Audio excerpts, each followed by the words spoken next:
सर्वसुधीजनेभ्ये नमो नमः। साथियों, आज अपन रीड स्पेशल कार्यक्रम में दूसरी क्लास लेकर आ रहे हैं।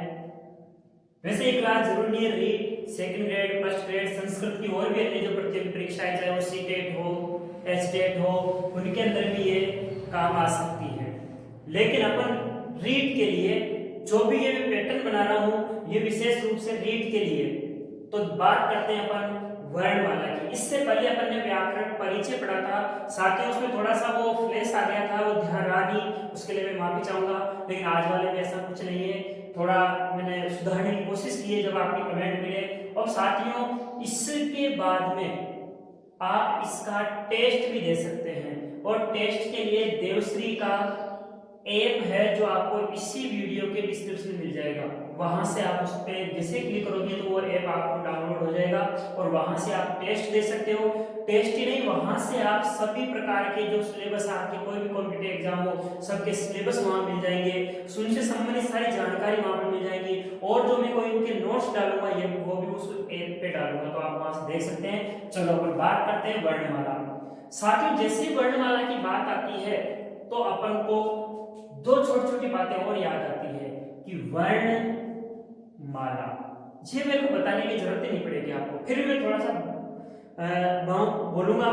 वर्ण अपन जैसे मैं जिस माध्यम से आपको समझा रहा हूं, जिस माध्यम से आप पर अपने विचार व्यक्त कर रहा हूं, उस साधन को तो अपन भाषा बोलते हैं। लेकिन इस भाषा की ही जो सबसे छोटी इकाई है, सूक्ष्मतम, जिसको हम बात ज्यादा खंड नहीं कर सकते, उस वर्ण का नाम है वर्ण। और साथियों, इन्हीं वर्णों की जो एक व्यवस्थित क्रमबद्ध यानी कि जो एक व्यवस्थित रूप है, एक व्यवस्थित क्रमबद्ध रूप है, उस क्रमबद्ध व्यवस्थित रूप को क्या बोलते हैं? वर्णमाला। माला का मतलब होता है समूह। जैसे अपन गले में माला पहनते हैं, उनमें कुछ मोतियों का समूह होता है, कुछ मणियों का समूह होता है, या किसी न किसी का समूह, फूलों का समूह होता है, तो वर्णमाला। अब वर्णमाला की बात आएगी तो साथियों अपन को थोड़ा सा ध्यान करना पड़ेगा। पाणिनि, महर्षि पाणिनि, जिनको साथियों अपन भाषा वैज्ञानिक की उपाधि देते हैं। किसकी? भाषा वैज्ञानिक। यानी कि साथियों इनको भाषा वैज्ञानिक क्यों कह दिए? क्योंकि इन्होंने वर्णमाला यानी कि माहेश्वर सूत्रों के माध्यम से इन वर्णमाला को इस तरीके से बांधा है कि आज तक उसको कोई हिला नहीं सका, आगे पीछे नहीं कर सके। यानी कि एक एक वर्ण को इस तरह से बांध दिया कि जैसे साइंस में कोई अपन प्रयोग करते हैं तो उसका वही रिजल्ट आता है, इनका भी बस वही रिजल्ट आता है। चलो बात करते हैं अपन भाषा वैज्ञानिक पाणिनि। इन्होंने क्या किया कि एक छोटी सी कहानी सुनाऊंगा। पाणिनि जो थे ये छोटे थे, यानी कि जब इनके स्कूल समय था उस समय थोड़े पढ़ने में कमजोर थे। और वैसे आपको पता है पहले तो बहुत बड़े हो जाते थे, यानी कि आज जिस समय अपन काम करना शुरू कर उस समय तो पढ़ सकते थे। तो इन्होंने क्या किया कि वहां से इनके गुरु जो थे उन्होंने इनको थोड़ा सा डांट दिया। तो इन्होंने क्या सोचा कि अब तो मैं पढ़ के ही बताऊंगा। ऐसा करके इन्होंने और ज्ञान को उत्कृष्ट करने के लिए भगवान शिव की तपस्या करने लगे। पढ़ने में लगे रहे, लेकिन और ज्ञान को उत्कृष्ट करने के लिए इन्होंने किसकी? भगवान शिव की तपस्या की। और तपस्या की तो भगवान शिव प्रसन्न हुए, और प्रसन्न होकर उन्होंने इन पाणिनि को, यानी कि ये जो शिव है, इन शिव ने, ये शिव क्या हुए? इनसे प्रसन्न हो गए। और प्रसन्न हो गए तो इन्होंने क्या किया? अपने डमरू को, क्या साथियों? अपने डमरू को बजाया। साथियों कितनी बार बजाया अपने डमरू को? ये अपने डमरू को इन्होंने बजाया 14 बार। कितने बार बजाया? 14 बार बजाया। अब 14 बार कोई डमरू बजाए अपन क्या समझे, लेकिन पाणिनि तो तपस्या शिव की कर रहे थे, इसलिए इन्होंने उनसे ज्ञान प्राप्त किया। और इन 14 बार जो डमरू बजा, इनसे इन्होंने 14 सूत्र प्राप्त किए। क्या प्राप्त किए? 14 सूत्र। और ये सूत्र किससे प्राप्त हुए? शिव। शिव मतलब महेश। और महेश से प्राप्त होने के कारण इनको अपन किस नाम से जानते हैं? माहेश्वर सूत्राणि। यानी कि महेश से प्राप्त होने के कारण माहेश्वर सूत्र। और साथियों ये वही माहेश्वरी सूत्र है जो पूरी संस्कृत व्याकरण का आधार स्तंभ है, यही है। और ये किसने की इनकी रचना? पाणिनि ने। तो अभी जस्ट अपन इन्हीं माहेश्वर सूत्रों की थोड़ी सी बात करेंगे। वो इसलिए करेंगे कि जब हम वर्णमाला पढ़ेंगे। मैं अभी आपको जो वर्णमाला पढ़ाऊंगा वो वर्णमाला में आपको साथियों वर्णमाला पढ़ाऊंगा 3 प्रकार से, क्योंकि परीक्षा के अंदर प्रश्न ऐसे आ जाते हैं मैं एक ही पढ़ा के चला जाऊं तो फिर आप कहोगे सर ये तो उसमें ऑप्शन नहीं था, इसलिए मैं आपको 3 वर्णमाला पढ़ाऊंगा। तो कौन कौन सी? एक वर्णमाला पढ़ाऊंगा मैं जो किस पे आधारित होगी? माहेश्वर सूत्रों पे आधारित, माहेश्वर सूत्रों पर आधारित। और जब इसकी बात करूंगा मैं तो साथियों आपको केवल मैं कितने वर्ण पढ़ाऊंगा? 42 वर्ण पढ़ाऊंगा। एक में दूसरी वर्णमाला की बात करूंगा जो व्यवहारिक वर्णमाला होती है। साथियों कभी कभी इसमें से भी प्रश्न आते हैं, और इस वर्णमाला की जब मैं बात करूंगा व्यवहारिक वर्णमाला की, तो इसमें मैं आपको 48 वर्ण पढ़ाऊंगा, यानी कि 48 वर्ण पढ़ाऊंगा। और जब मैं और बात करूंगा यानी कि पाणिनीय शिक्षा के अनुसार, यानी कि पाणिनीय शिक्षा पर आधारित,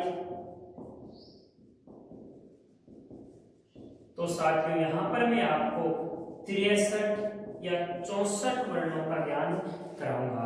यानी कि कभी कभी परीक्षा में प्रश्न आने से भी एक बार प्रश्न आया हुआ था कति स्वरः, वो प्रश्न साथियों इसमें से था, वहां नव लिखा हुआ आया था। लेकिन मान लो साथियों अपन ने अभी तो रट लिया कि नव स्वरः, लेकिन अगली बार प्रश्न तो यही है, लेकिन वहां पर नव भी नहीं है। इसके अनुसार द्वाविंशति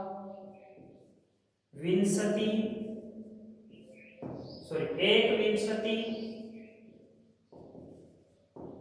द्वाविंशति वा, ऑप्शन में ये भी नहीं है ये भी नहीं है, फिर तो मर गए ना। तो यहां अगर मान लो अपने ऑप्शन में आ रहा है त्रयोदश, तो ये अपना राइट हो जाएगा। अगर ऑप्शन में त्रयोदश है, नव भी नहीं है, एकादश भी नहीं है, एक विंशति द्वाविंशति भी नहीं है, तो फिर अपना कौन सा सही है? त्रयोदश। इसलिए अपन को इन तीनों को पढ़ना पड़ेगा और ज्यादा दिक्कत नहीं है। इससे थोड़ा सा 2 अक्षर इसमें ज्यादा है, 2 वर्ण इसमें ज्यादा है, और इसमें ही कुछ वर्ण बढ़ेंगे, वो ये है। इसलिए सबसे पहले बात करेंगे अपन इसकी। चलो बात करते हैं। यानी कि वर्णमाला अपन ने पढ़ी, तो वर्णमाला यानी कि पाणिनि भाषा वैज्ञानिक हुए। इन्होंने क्या किया? भगवान शिव को प्रसन्न करने के लिए, अपने ज्ञान प्राप्त करने के लिए भगवान शिव की क्या की? तपस्या की। शिव जी प्रसन्न हुए, उन्होंने तांडव किया और उन्होंने डमरू कितनी बार बजाया? 14 बार। उनको उन्होंने क्या प्राप्त कर लिया? 14 सूत्र। भगवान शिव को महेश कहते हैं, इसलिए महेश से प्राप्त होने के कारण महेश्वर सूत्र, इनको प्रत्याहार सूत्र भी बोलते हैं। अपने एक टॉपिक आगे पढ़ेंगे अलग से, प्रत्याहार निर्माण। तो वर्णमाला अपन ने मैंने आपको 3 बार, एक माहेश्वर सूत्रों पर आधारित, एक व्यवहारिक और एक पाणिनीय शिक्षा पर आधारित, इनके अलग अलग वर्ण अपन पढ़ेंगे। चलो जैसे ऐसे मान लो परीक्षा के अंदर कि 42 और 48 और 63 64, तो वहां पर आपको हर ये प्रश्न आ चुका है पाणिनीय शिक्षा अनुसार या पाणिनीय मतानुसार या शंभु मतानुसार कति वर्णः, वर्णमाला है कति वर्ण, तो फिर आपको 63 64। लेकिन माहेश्वर सूत्रानुसार कति वर्ण, तो फिर 63 64 नहीं है, 42 ही है, यानी कि द्विचत्वारिंशति है। चलो बात करते हैं। सबसे पहले एक बार थोड़ा सा अपन माहेश्वर सूत्र को देखेंगे। तो माहेश्वर सूत्र कौन कौन से हैं, और ये माहेश्वर सूत्र साथियों पे अलग से बात अपन अलग करेंगे, लेकिन अभी मैं वर्णमाला पढ़ाने के लिए आपको थोड़ा सा बता रहा हूं। माहेश्वर सूत्राणि, और इस पे आधारित ही वर्णमाला। तो देखो पहला माहेश्वर सूत्र है अ ई उ ण, दूसरा है री री क, तीसरा है ए ओ उंग, चौथा है आई औ च, पांचवा है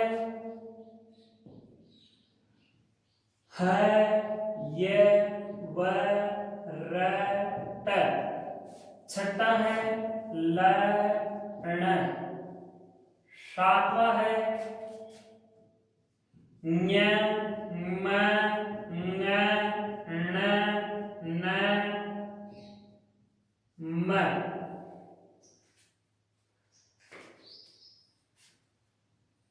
यहां लिख देता हूं साथियों।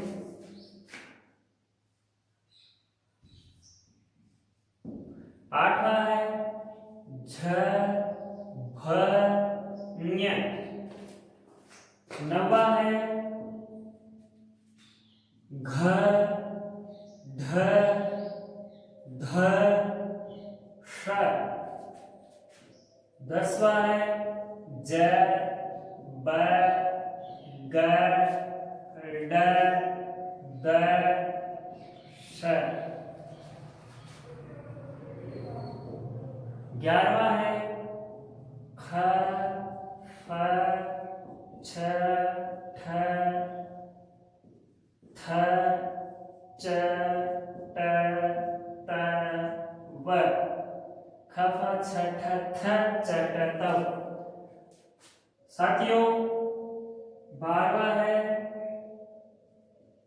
क प ये, साथियों 13वां है श श स र, और ये अपना 14वां है ल, और इति माहेश्वर सूत्राणि। अब देखो यहां पर इसके अनुसार एक वर्णमाला पढ़ रहे हैं अपन। देखो इसमें क्या है, हर वर्ण के पीछे एक एक हलंत वर्ण आ रहा है। हल वर्ण आ रहा है जिसमें हल है, यानी कि ये जो डंडा दिख रहा है आपको, मेरे साथी जो संस्कृत के नहीं है वो ज्यादातर शायद नहीं जानते, तो मैं आपको बता दूं, जिन जिन के ये डंडा लग रहा है यानी कि लास्ट में है, इनको हल वर्ण बोलते हैं। और इस डंडे का मतलब है, इस हलंत का मतलब है कि इसके अंदर वे स्वर नहीं है, यानी कि ये स्वर युक्त नहीं है, ये स्वर रहित है।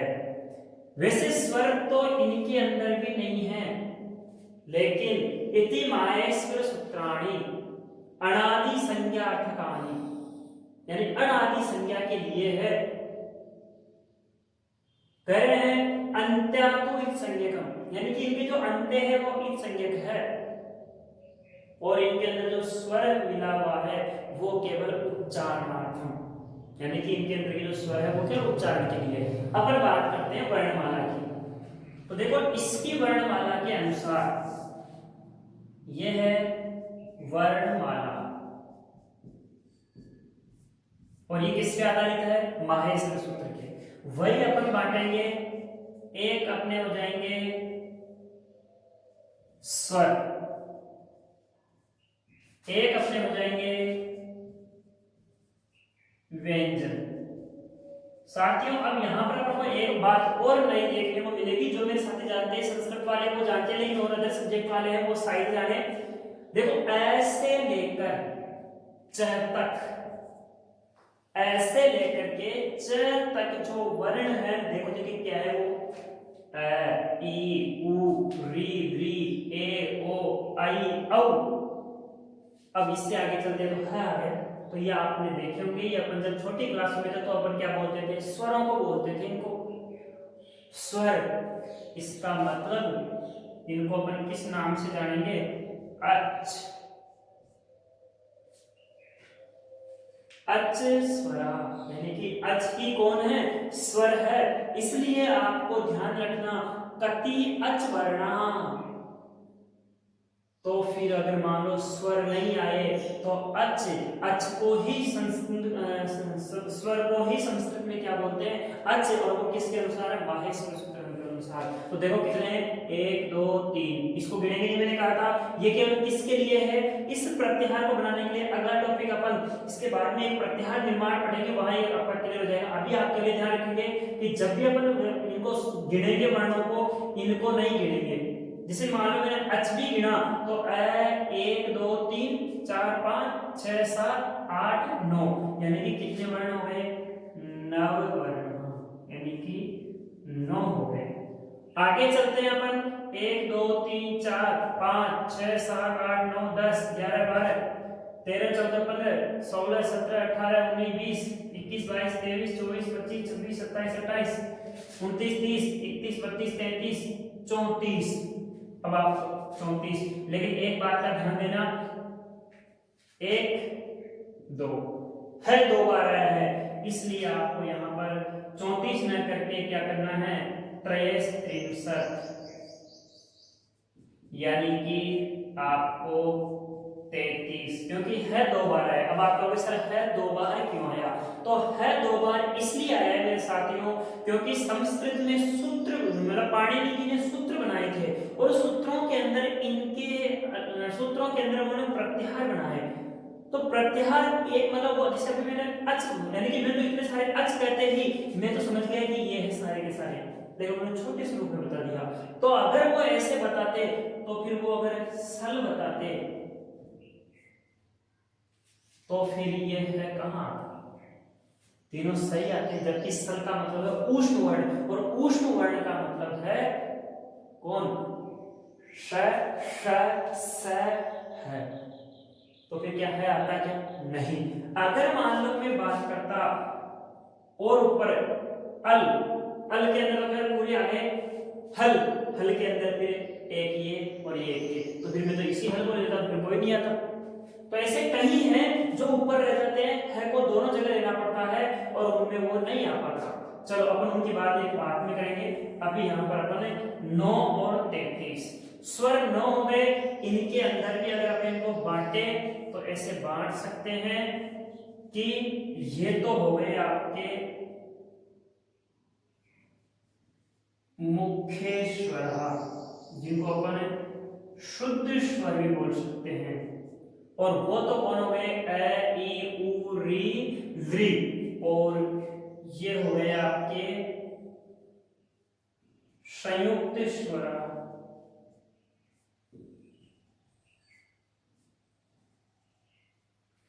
ये तो कैसे हो गए? मुख्य या शुद्ध, और ये कैसे हो गए? संयुक्त। अगर इनकी बात करें तो कौन कौन से हैं? ये कौन से वाले हो गए? 1 2 3 4 5, शुद्ध के 5, और ये कौन से हैं? 4। क्यों है? क्योंकि आपको पता है जब अपन संधि पढ़ते हैं तो वहां पर ये ए आता है कब? जब ए प्लस ई, यानी कि ये रहा ई ये रहा, ये दोनों मिलकर क्या बनता है? ए। अपन जब संधि पढ़ते हैं तो साथियों आपने ये भी पढ़ा होगा कि ए और उ दोनों मिलते हैं तो ओ भी बनता है। बनता है क्या? और जब ये दोनों बढ़ गए तो फिर ए और ये मिलेगा तो क्या बन जाएगा? आई। और जब ये बढ़ गया तो ए और ये ओ मिलेगा तो ये बढ़ गया। कहने का मतलब वो संयुक्त हो गए। तो अगर बात करें तो शुद्ध और ये संयुक्त है। अब इधर चलते हैं, इनको भी अपन बांट सकते हैं। कैसे बांट सकते हैं? देखो, एक अपन ने बांटा स्पर्श, जिनको अपन उद्दीप भी बोलते हैं। ये बाद में बहुत सारी बातें बाद में करेंगे अपन, जब ये पाणिनि की जो शिक्षा अनुसार पढ़ेंगे वहां सारी बात करेंगे। उदित, ये इतना ध्यान रखो भी, उदित ये है अपने 25। दूसरे नंबर पे अपने अंतस्थ है।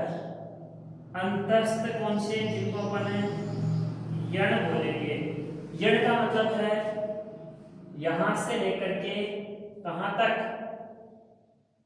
ये व र ण कहां भाई, ये रहा, ये कहां, ये रहा, ये से लेकर के ण तक यण है। तो ये कितने हैं, 4। फिर अपन बात करेंगे ऊष्म वर्ण की, और ऊष्म वर्ण की बात करेंगे तो फिर क्या है, शल, और ये शल क्या है, श से लेकर के ल तक। तो अब ये कौन से हो जाएंगे, शल, और ये भी कितने हैं, 4 है, और ये कितने हैं, 25। अगर इनका भी अपन प्रत्याहार बनाना चाहें तो बना सकते हैं, और वो प्रत्याहार क्या बनाएंगे अपन, यहां से ये ल, क्या बनाएंगे, ये, सॉरी, अगर स्पर्श स्पर्श को अगर अपन बात करें तो ये क्या बनाएंगे, ये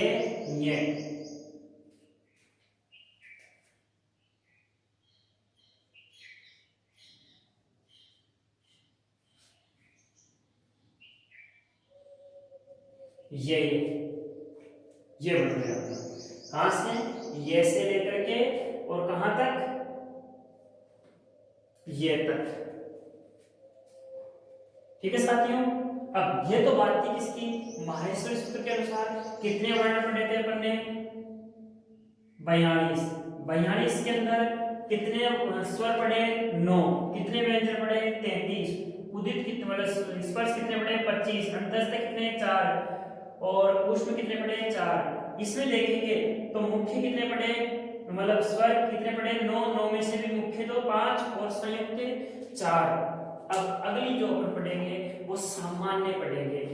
देखो, तो आप चाहो तो एक बार ऐ ऊण रीद्रि एवं आई आउच हायवरत लण यमगणम झवय घड़दस जब घड़दस खप छटत चटत कपय सरसर हल सूत्राणी कितने हैं, 42 है। अब देखो, बात करते हैं अपन व्यवहारिक वर्णमाला।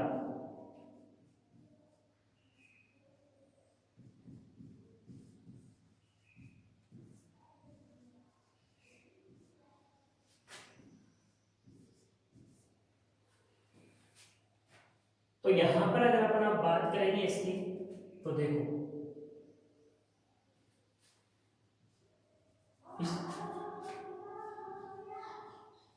48,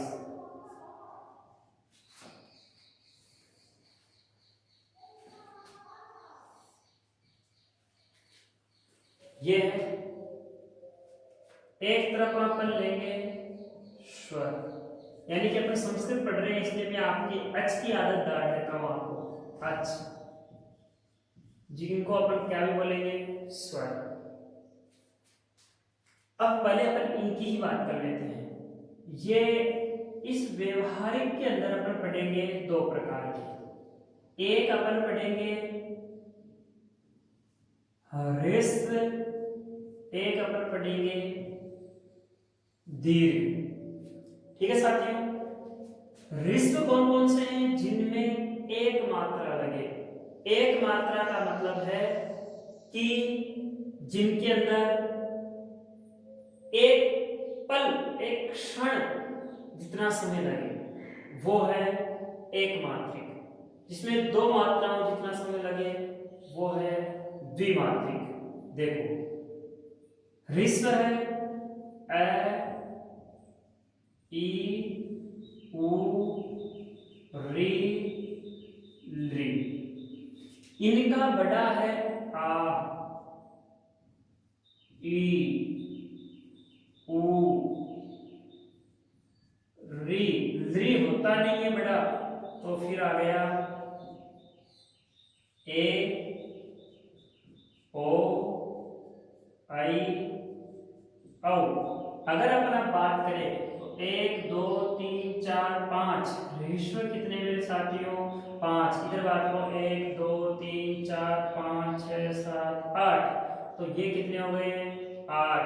तो 8 और 5 13। अगर व्यवहारिक की बात करें अपन तो कितने हैं, 13 है। अब इधर अपन बात करते हैं एक कि हल कितने हैं, हल मतलब व्यंजन कितने हैं। अगर उनकी बात करें अपन तो फिर देखो, एक है स्पर्श, एक है अंतस्थ, और एक में बात करता हूं उष्ण। तो देखो स्पर्श, इनकी सबसे ज्यादा डिटेल से बात करेंगे अपन पाणिनीय शिक्षा वाली वर्णमाला के अंदर, इसलिए मैं यहाँ ज्यादा आपको नहीं बता रहा। स्पर्श को अपन कु, चू, टू, तू, पू। देखो कु का मतलब है क वर्ग, चू का मतलब है च वर्ग, टू का मतलब है ट वर्ग, तू का मतलब है त वर्ग, पू का मतलब है प वर्ग। तो देखो आप इनके अंदर कौन कौन से वर्ण आते हैं वो अपन आगे पढ़ेंगे, मतलब उसके अंदर देखेंगे सही से और सारा का सारा, क्योंकि यहाँ अपन अभी टाइम में करेंगे। वैसे इसमें अंदर 5 5 5 5 5 यानी कितने हो गए, 25 हो गए। अंतस्थ, अंतस्थ को यण बोला था, यानी कि ये व र और ल। सल, सल का मतलब उसमें, यानी कि स श स ह, ये हो गए। तो साथ ही बात करें तो ये कितने हैं, 4। ये कितने हैं, 4। लेकिन इसके बाद ये एक स्टेप और आगे बढ़ी जिसका नाम है अयोग वाह। और इस अयोग वाह का मतलब है जिनका योग माहेश्वर सूत्रों के साथ नहीं है, अयोग वाह, यानी कि योग नहीं है फिर भी वाह है, जिनको ढोरे हैं। लेकिन ढोना भी जरूरी है। अगर मान लो मेरे को मंगल लिखना है तो मैं लिख ही नहीं सकता बनाएंगे, आप मगल ही रहोगे, आपका मंगल होगा ही नहीं। आपका मंगल होगा जब ये आएंगे तो आपका मंगल होगा, कल्याण होगा। इसलिए इनकी जरूरत पड़ी और ये इस सामान्य में दो ही रखे गए, एक अनुस्वार और एक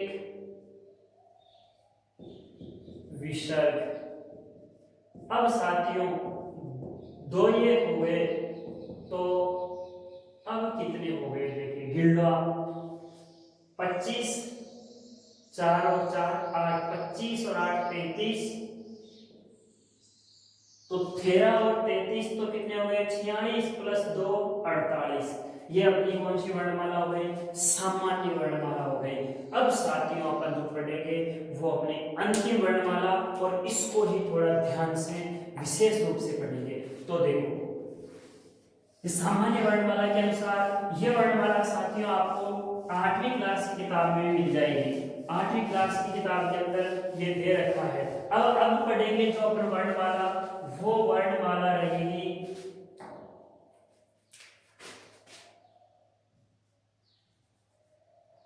पाणिनीय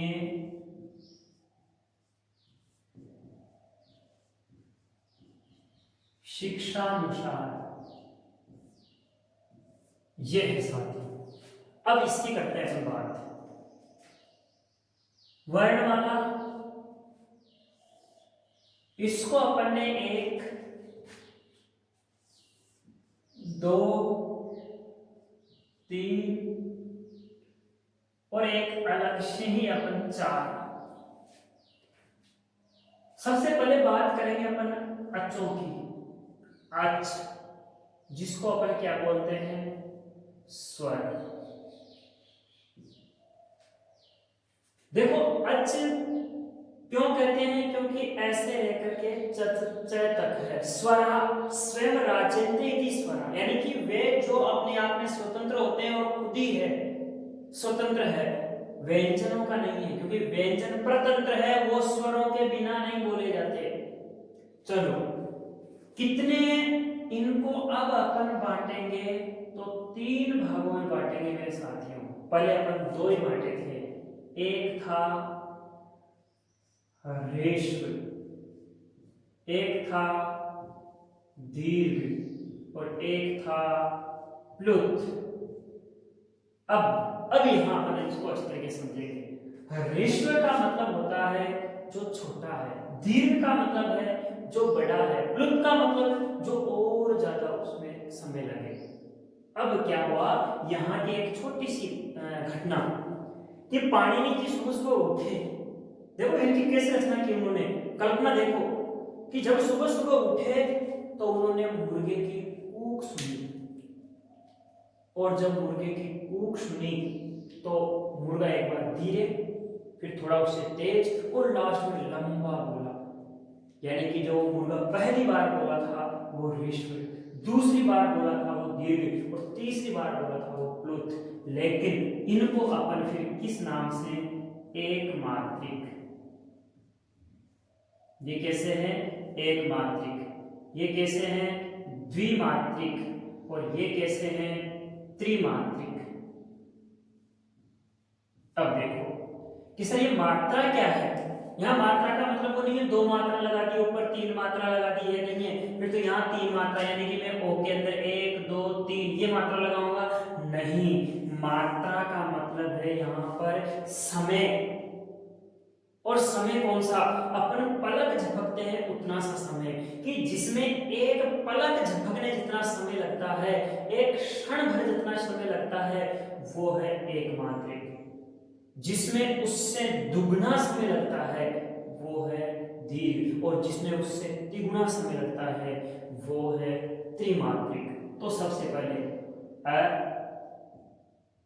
ई, उ, री, ली। यहां चलते हैं आ, ई, इसका दीर्घ रूप, उ का दीर्घ रूप, री, ली नहीं होता मेरे साथ, ये दीर्घ, ए, ओ, आई, औ। त्रिमात्रिक,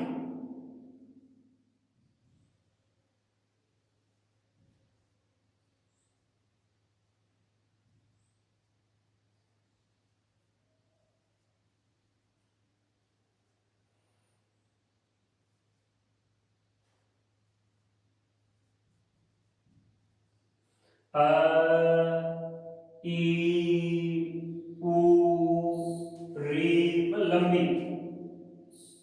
साथियों ये प्रश्न थोड़ा आपको उलझाने वाला, इसको आपको मैं थोड़ा समझाता हूं कि वहां जब वर्णमाला में अपन वर्ण पढ़ते हैं तो 63 या 64 पढ़ते हैं, तो साथियों उस 63 64 का जो कारण है वो ये है। कहीं कहीं मेरे साथी कई जगह आप देखोगे तो इस दूसरी पृष्ठ को क्या मानते हैं, 63 64 का कारण ये नहीं है। 63 64 का कारण, 63 64 का कारण है लृ। तो इस लृ को कुछ विद्वान जब उसको दीर्घ ही नहीं माना तो वो प्लुत कैसे होगा, इसलिए नहीं मानते। तो ये वो 63 64, लेकिन कुछ विद्वान मानते हैं कि मान लो किसी की जीभ लटका गई और लंबे समय तक वो बोल सकता है उसको। चलो फिर ए, ओ, आई, औ, ये क्यों इसने लगाया, तीन मात्रा। तो साथियों अपन ने स्वरों की बात की, इन स्वरों का अपन एक छोटा सा बिंदु और लेंगे आगे, और वो ये रहेगा कि ये स्वर जैसे अपन इसके पढ़ेंगे तो 6 या 18 भाग हो, 18 भेद और पढ़ेंगे। जैसे री री का संयुक्त रूप से पढ़ेंगे तो 30 भेद पढ़ेंगे, वो थोड़ा सा अलग। अभी यहाँ पर मैं आपको ज्यादा कुछ नहीं डालूंगा। अभी क्या इतना ध्यान रखना है, एक मात्रा यानी कि स्वर कितने, 1 2 3 4 5, 1 2 3 4 5 6 7 8, और ई की बात करें तो 8 या 9। क्यों 8 या 9, इसको माने तो 9, नहीं माने तो 8। अब कितने हो गए अगर अपन देखें तो ये हो गए 21 या 22, इसलिए स्वर 21 या 22 होते हैं, आगे नहीं आएगा।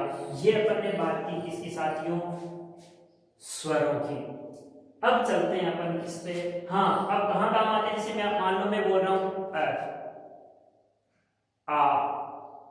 आ, लेकिन मान लो जैसे ये दोनों तो कम काम है, प्लुत बहुत कम काम है। जैसे मान लो कि मैं यहाँ बैठा हूँ और कोई इससे भी बाहर दूर है, तो मैं उससे ऐसे बोलूंगा क्या, सुन जाएगा नहीं, मैं बोलूंगा आ नहीं। लेकिन मैं उसको फिर कौन से स्वर में बोलूंगा, प्लुत में, जैसे अपन कोई दूर स्वर को बुलाते हैं ना जोर से, वो वाला। अब चलते हैं अपन हल, और हल का मतलब है जिनको अपन व्यंजन बोलते हैं। तो देखो इसको अपन बांटेंगे, एक स्पर्श, इन स्पर्शों को ही अपन उदित के नाम से जानते हैं। इन्हीं उदितों को अपन कार्य के नाम से जानते हैं, इन्हीं को अपन वर्गीय नाम से जानते हैं। साथियों ये इनके नाम है। वहां पर कभी अपन कंफ्यूज हो जाते हैं कि मान लो कि उसने स्पर्श न पूछा और उदित पूछ लिया तो भी दिक्कत है, वर्गीय पूछ लिया तो भी दिक्कत है, और कार्य पूछ लिया तो भी दिक्कत है। तो अभी इनकी चर्चा करेंगे अपन। तो देखो स्पर्श कितने हैं ये, तो इसमें उ, चू, टू, तू, पू।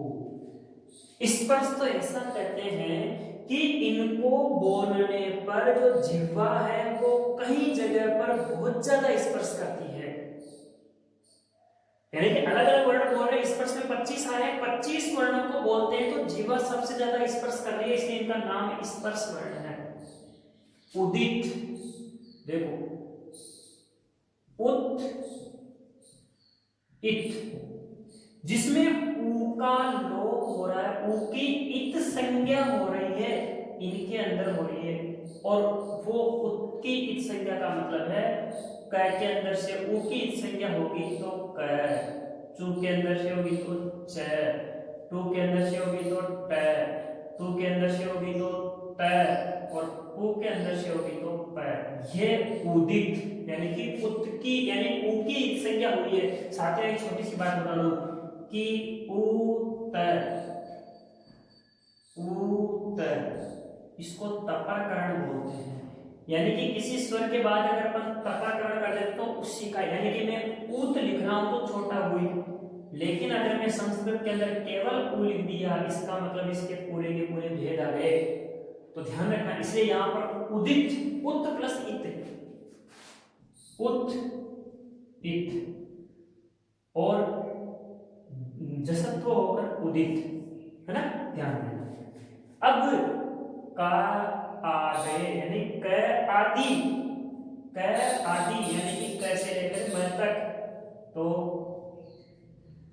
क आदि हो गया वर्गीय यानी क वर्ग, इनके अंदर कुछ वर्ण फिक्स कर दिए, जैसे क वर्ग, च वर्ग, ट वर्ग, त वर्ग, प वर्ग हो गए साथियों। अब इनके अंदर कौन कौन से वर्ण हैं वो देखो। क वर्ग इनकी एक संज्ञा दे दी, एक वर्ग बना दिया, वर्ग का मतलब एक समूह बना दिया जिनके अंदर वही वर्ण फिक्स है। तो क, ख, ग, घ, ङ। दूसरा च, छ, ज, झ, ञ, ट, ठ, ड, ढ, ण, त, थ, द, ध, न,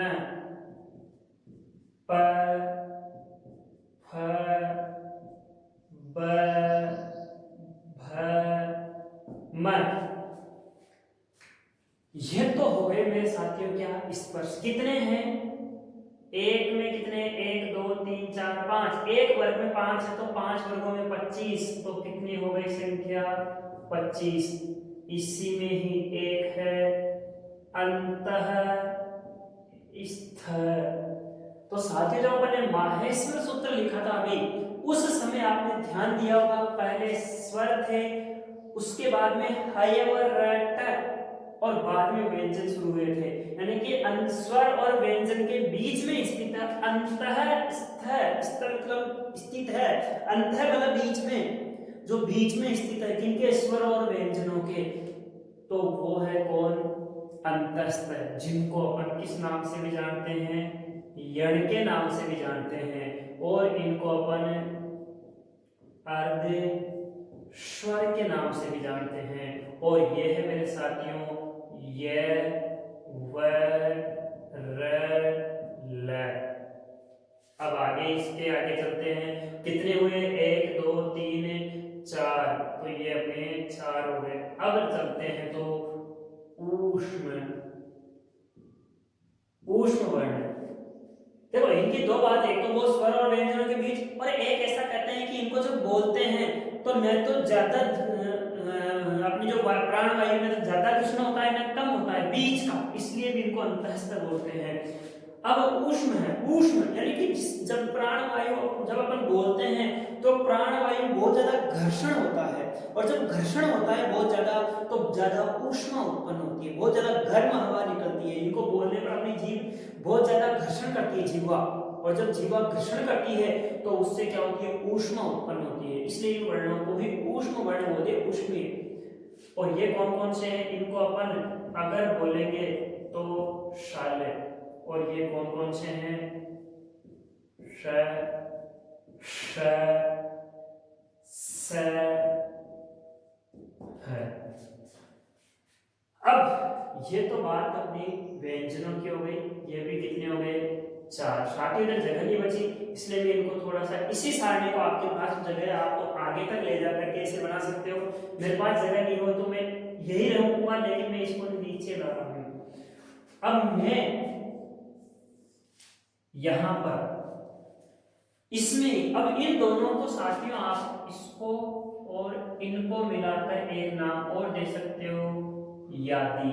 समझ जाना एक बार, हल वर्ण आ जाए तो ये है, लेकिन मान लो आपके परीक्षा में आ जाए कि यादी वर्ण, तो यादी 8 है, यादी कितने हैं, 8 है यादी, यादी 8 है, अंतस्थ है, यण 4 है, ऊष्म 4 है, लेकिन यादी वर्ण 8 है।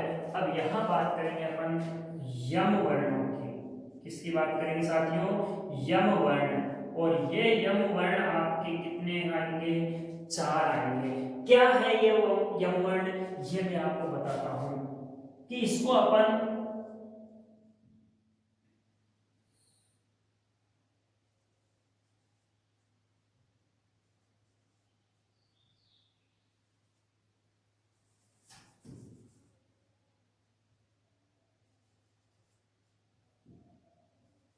कुं, खुं,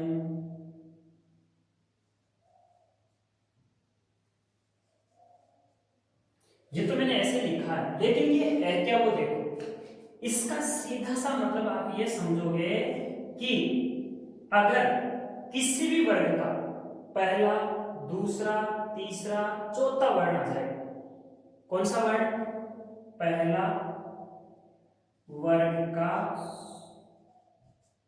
1 2 3 4 का क्या हो जाए, द्वित्व।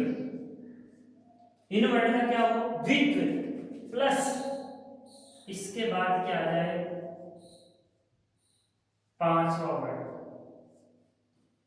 पहला, दूसरा, तीसरा का क्या होगा, द्वित्व होगा, इनका क्या होगा, द्वित्व। द्वित्व का मतलब है डबल, और फिर इनका पांचवा, तो जो द्वित्व होगा वो द्वित्व वाला ही क्या होगा, यम होगा। क्या होगा, यम। जैसे एक उदाहरण बताता हूं मैं, जैसे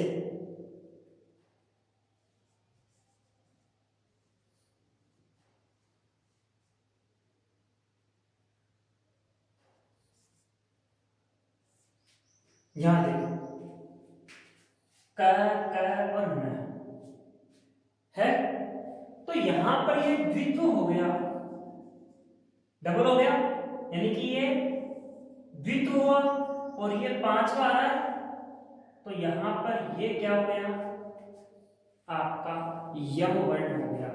ये कौन सा है, यम है। कौन सा है ये वाला, यम है ये। तो वैसे ही आपकी परीक्षा में केवल इतना ध्यान रखना कि यम वर्ण, फिर भी मैंने आपको बता दिया कि वर्ग का एक वर्ग कोई सा भी हो, वर्ग कोई सा भी हो, वर्ग किसी भी वर्ग का, यानी कि वर्ग क वर्ग हो सकता है, च वर्ग हो सकता है, ट वर्ग हो सकता है, प वर्ग हो सकता है, चार वर्ण आ रहे हैं तो चार ही आएंगे, एक दो तीन चार, चार वर्ण आ रहे हैं तो कितने हो गए, चार। लेकिन भट्टोजी ऋषि उन्होंने तो 20 मान लिए, चार पंजे 20। तो आपको मैं बता दूं कि क्या है, एक वर्ग का पहला दूसरा तीसरा चौथा वर्ण, इनमें से कोई से भी डबल आ जाए, जैसे अ ग रंगी, ये इस प्रकार से अपन इन यम वर्णों को देख सकते हैं। यम वर्णों में आपको और फालतू की ज्यादा ध्यान नहीं देना है साथियों, इतना ध्यान रखना है कि दो व्यंजन आ जाए, उसके बाद में दो व्यंजन लगातार आ जाए आधे आधे, और उसके बाद में अगर पांचवा वर्ण आ रहा है तो समझ जाना वो यम वर्ण है। परीक्षा के अंदर प्रश्न आएगा तो इतना ही आ सकता है ज्यादा से ज्यादा कि कितने यम वर्ण कितने हैं, चार। और फिर भी आ जाए तो मैं आपको बता दिया कि कोई सा भी आ जाए, जैसे मान लो मैंने किसकी बताया था आपको कि च च न, तो अब यहाँ पर ये आपका ये हो गया, ये यम हो गया। ऐसे और उदाहरण ले लो आप, तो जैसे कोई भी, जैसे मैं यहाँ पर दे दूं द द और ये न, तो ये मतलब है नहीं, लेकिन मैं तो आपको बता रहा हूँ कि जैसे ये आ रहा है, ये पांचवा वर्ण आ रहा है, तो ये आपके क्या है, यम वर्ण है। तो आप तो ऐसे सीधी भाषा में समझो, वैसे ही आपकी परीक्षा में इस तरीके से नहीं आता है। वैसे अगर आप ज्यादा से आएंगे तो वेदों के भी अंदर आता है, ऐसे भी अगर अग्नि लिखा हुआ था तो अग्नि ऐसा नहीं आता, पर सीधा सा अग्नि पढ़ते हैं। ठीक है, अब आगे चलते हैं अपन, चार ये हो गए। इसके बाद मैं इस वर्णमाला को मिटाऊंगा साथियों, क्योंकि अब मेरे पास जगह बची नहीं है, क्योंकि अब इसी को ही मैं आगे और बढ़ाऊंगा और अयोग वक्र वो और लिखवाऊंगा मैं आपको। तो एक बार मैं इनको मिटा देता हूं।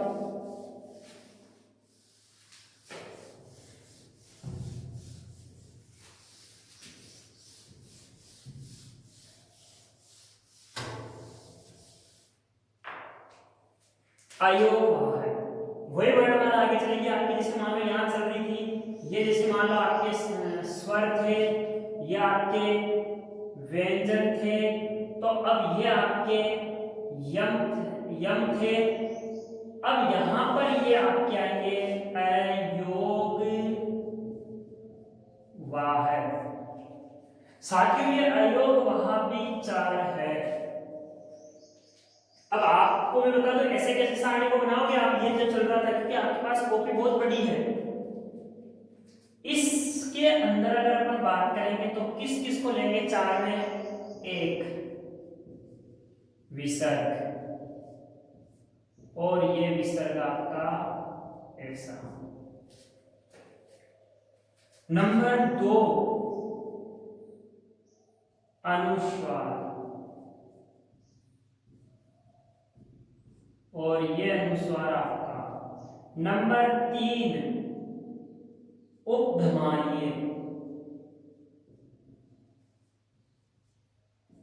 उपधमानीय जिनको अपन अर्ध विसर्ग वाले, ये प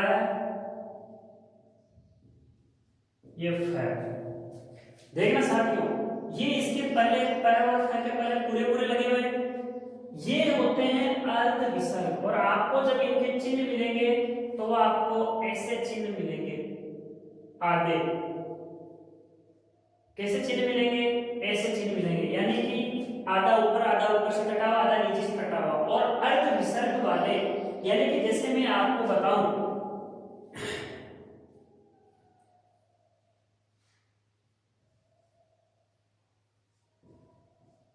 राम पठति, तो यहां पर जो ये है इसको अपन उपधमानीय बोल सकते हैं। क्यों? क्योंकि ये क्या है, प के पहले विसर्ग है, जिनको अपन किस किसे कह देते हैं, अर्ध विसर्ग के। आगे चलते हैं अपन, चौथा जो है उनको अपन मानते हैं जिह्वा मूलीय, और साथियों ये भी वही अर्ध विसर्ग। अगर इन दोनों की बात करें तो अर्ध विसर्ग,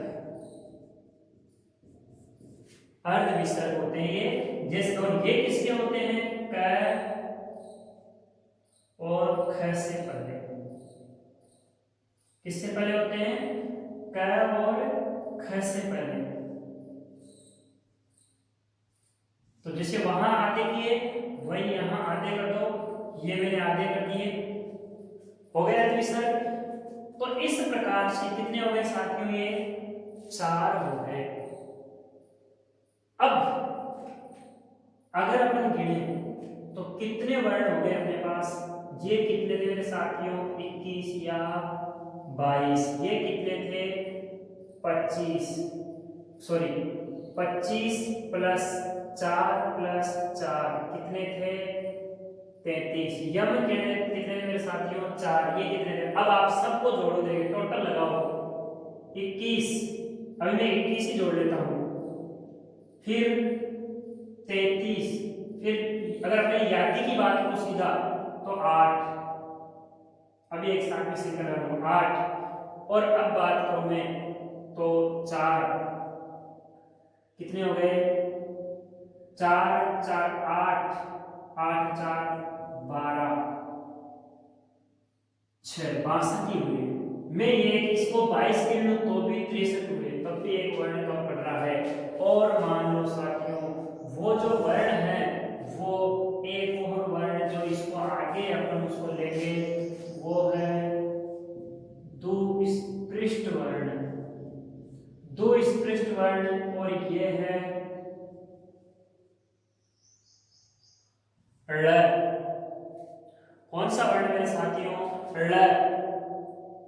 ज्यादातर अपन ज्यादा इसके पचड़े में नहीं पड़े बिल्कुल, क्योंकि अपन को तो प्रश्न का जवाब देना है। तो ध्यान रखना कि ये ल है और इसके नीचे ये ऐसा मिल जाए तो समझ जाना कि इस वर्ण को कौन सा बोलते हैं, तो दुष्पृष्ठ वर्ण बोलते हैं। बस ये ध्यान रखना है अपन को, क्योंकि ये ज्यादातर वेदों में से अग्नि मिले जो है, अग्नि मिले, अग्नि सूत्र जो सूक्त है अपना उसके अंदर अग्नि मिले मिले, तो वहां अग्नि में ईड़े ईड़े ईड़े, अग्नि ईड़े, तो इले वहां पर जैसे इसको लिखा हुआ है। तो अपन को इतना ध्यान रखना है कि ये ल उसको ल बोलते हैं, इसको ड बोलते हैं, और ऐसा कहते हैं कि वो ड है उसी का ड बनाइए। लेकिन अपन को इतना ध्यान नहीं रखना, अपन को परीक्षा में प्रश्न करना है, और वो प्रश्न क्या करोगे आप, क्योंकि मेरे यहाँ पर साथी कई सारे और दूसरे विषय के भी है। अगर मैं यहाँ पर भी संस्कृत का ज्ञान झाड़ने लग जाऊंगा तो उनको सोचेंगे कि क्या ये तो बहुत, अपन को पेपर में प्रश्न लाने हैं, वो नंबर लाने हैं। बस आप इतना ध्यान रखना कि ये ल है, इसके नीचे ऐसा बंध है कहे कि इस वर्ण को क्या बोलते हैं, तो दुष्पृष्ठ बोलते हैं। अब कितने वर्ण हो गए आपके 64। तो एक बार इनकी मैं यहाँ पर संख्या बता देता हूँ। शंभु मत, शंभु मतानुसार, या फिर इसी को अपन पाणिनीय शिक्षा अनुसार, साथियों इसके अनुसार मैं अब एक आपको बढ़ा रहा हूं सीधा सीधा। सबसे पहले मैं लूं स्वर कितने हैं, तो स्वर है 21 या 22, और इनको संस्कृत में क्या लिखेंगे अपन, एक विंशति द्वा विंशति वा,